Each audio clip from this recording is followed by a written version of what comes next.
చాలామంది చిన్న షాపుల్ని నమ్ముతారు. పెద్ద షాపుల్ని నమ్మరు. సో, ఎవరికి వారి పర్స్పెక్టివ్‌లో ఒక రీజన్ అనేది ఉంటుంది. సో, నేనైతే కొన్ని జ్యువెల్లరీ షాప్స్ ఖచ్చితంగా నమ్ముతాను. అండ్ కొన్ని చిన్న షాప్స్ అస్సలు నమ్మను. ఎందుకంటే వాళ్ళ లైఫ్‌లో వాళ్ళ సిట్యుయేషన్స్‌లో వాళ్ళు ఏదో ఒకటి ఫేస్ చేసి ఉంటారు. సో, ఇప్పుడు నేను మీకు చూపించిన ముద్దొచ్చేసి ఐటెమ్ అనేది ఉన్నప్పుడు 21 క్యారెట్ అనేది ఉంది. సో, అది కరిగిచ్చి అన్నీ చూసిన తర్వాత 75% గోల్డ్ ఉందనే తెలిసింది. సో, ఇలా ఒక్క ఐటెమ్ కాదు, మల్టిపుల్ ఐటెమ్స్ ఇలాగే జరిగాయన్నమాట.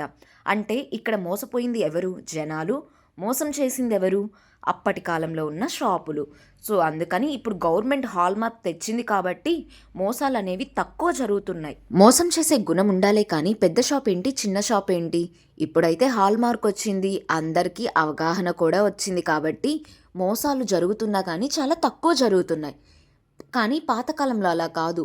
మోసం చేసేవాళ్ళు చాలా ఎక్కువ ఉండేవాళ్ళు. ఈ వీడియోలో మనం ఎవరిని జడ్జ్ చేయట్లేదు. బట్ ఎవ్రీ పర్సన్‌కి ఒక వస్తువు మీద అవగాహన, నాలెడ్జ్ అనేది ఖచ్చితంగా ఈ రోజుల్లో అయితే ఉండాలి. అప్పుడే మోసాలు తగ్గుతాయని ఈ వీడియో షేర్ చేస్తున్నా.